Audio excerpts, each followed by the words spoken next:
పెళ్ళికి ముందే లవ్ చేసుకుంటారు వీళ్ళంతా కూడా కదా. ఇంట్లో వాళ్ళ పేరెంట్స్ వాళ్ళ ఒత్తిళ్లకు ఇంకొక మ్యారేజ్ చేసుకుంటారు. భర్తను చంపడకంటే పెళ్ళికి ముందే పోవచ్చు కదా. ఆ మాట నేను కూడా అడిగాను. అవతల తల్లిదండ్రులు చచ్చిపోతామని పాయిజన్ బాటిల్ పట్టుకొని కూర్చుంటున్నారు. అంటే తల్లిదండ్రులు కూడా దీనికి ఒక కారణమా ఇలాంటి ఘటనలు జరగడానికి? ఇప్పుడు ఇటువంటి ఘటనలకి ముఖ్యంగా చెప్పాలంటే తల్లిదండ్రులే కారణం అండి. మెయిన్ తల్లిదండ్రుల పెంపకమే కారణం. స్కూల్లో టీచర్లు ఏం చదువుతున్నారో తెలియదు, కాలేజీలో లెక్చరర్లు ఏం చదువుతున్నారో తెలియదు. వాళ్ళు జీవిత పాఠాలని బాగుపడటం కోసం ఒక టీచర్ 4 దెబ్బలు కొడుతుంది స్కూల్లో ఉన్నప్పుడు, వాడికి ఆ పాఠం రాకపోతే. లెక్చరర్ భయపెడతాడు కాలేజీలో ఉన్నప్పుడు. కానీ ఈ తల్లిదండ్రులు ఏం పెట్టి వీళ్ళని పెంచుతున్నారు ఇటువంటి పెంపకాలు? వీళ్ళ మైండ్లే కానీ వీళ్ళ మెంటాలిటీలే కానీ ఇంత క్రిమినల్గా ఇంత క్రైమ్గా ఎలా వెళ్ళగలుగుతున్నాయి? ఒక క్రైమ్ చేయాలంటే మామూలుగా ఎవరికైనా ఒక క్రైమ్ చేయాలంటే మామూలుగా చిన్న కేసు అయితేనే ఎంతో భయపడుతుంటారు పురుషులే. అట్లాంటి మహిళలు ఒక వ్యక్తిని చంపడం అనేది అది ఎట్లా ఆలోచిస్తున్నారు? ఇప్పుడు భర్తను చంపడం అంటే చీర మార్చుకున్నంత ఈజీ అయిపోతుంది ఆడవాళ్ళకి. డ్రెస్ అంటే చీర మార్చుకున్నంత ఈజీ అయిపోతుంది. ఇప్పుడు అదే పిల్లల్ని చంపడం అంటే పొయ్యి మీద పోపేసినంత సింపుల్ అయిపోతుంది. తల్లిదండ్రులను చంపడం అంటే స్నానం చేసి వచ్చినంత ఇది అయిపోతుంది. ఇంత అంటే స్నానం ఎంతసేపు చేస్తారు? ఒక 5-10 నిమిషాలు గట్టిగా. చీర ఎంతసేపు మార్చుకుంటారు? డ్రెస్ చేంజ్ ఎంతసేపు ఉంటుంది మహిళలకి? ఒక 10 నిమిషాలు. తర్వాత ఇంకొకటి ఏంటి?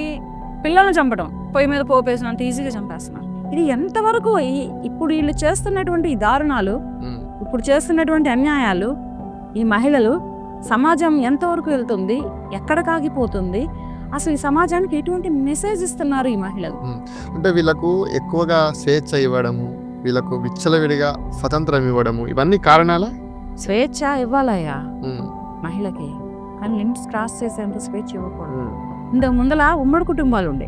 ఆ ఉమ్మడి కుటుంబాలలో నాయనమ్మ ఎదురు చూస్తూ ఉండేది మనవరాలు రాకపోతే. తాతయ్య వీధి మలుపు దాకా వెళ్ళి వచ్చేవాడు.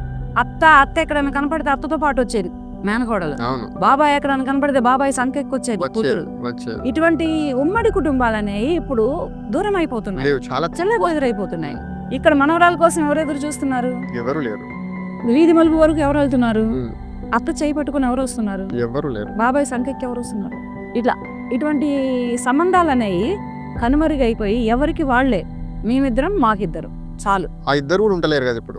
ఒకళ్ళు కూడా ఉండట్లేదంట. ఇప్పుడు ఒకళ్ళు కూడా వద్దంట. ఇప్పుడు అన్ని కండిషన్లు పెడుతున్నారు అమ్మాయిలు. అమ్మా నాన్న వద్దు, పెళ్లి చేసుకుంటే నువ్వు తెచ్చే శాలరీ మొత్తం నాకే రావాలి, నీ ప్రాపర్టీస్ మొత్తం మన ఇద్దరి పేరు మీద ఉండాలి, ఒకళ్ళే పిల్లలు కావాలి, ఆపరేషన్ డెలివరీ కావాలి. ఎందుకు అట్లా తయారయ్యారు మరి అమ్మాయిలు?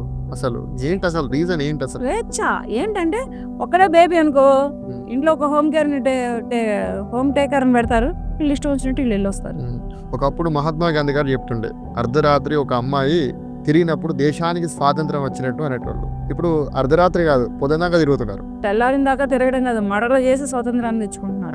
స్వాతంత్రం అవసరమా? అమాయకులైనటువంటి భర్తలను చంపి, అమాయకులైనటువంటి తల్లిదండ్రులను చంపి, ఏ పాపం తెలియని వాళ్ళ కడుపును పుట్టినటువంటి బిడ్డలను చంపి ఈ రకంగా స్వతంత్రం తెచ్చుకుంటుంది ఈవేళటి మహిళా లోకం. ఇలా ఎదుగుతుంది మహిళా లోకం.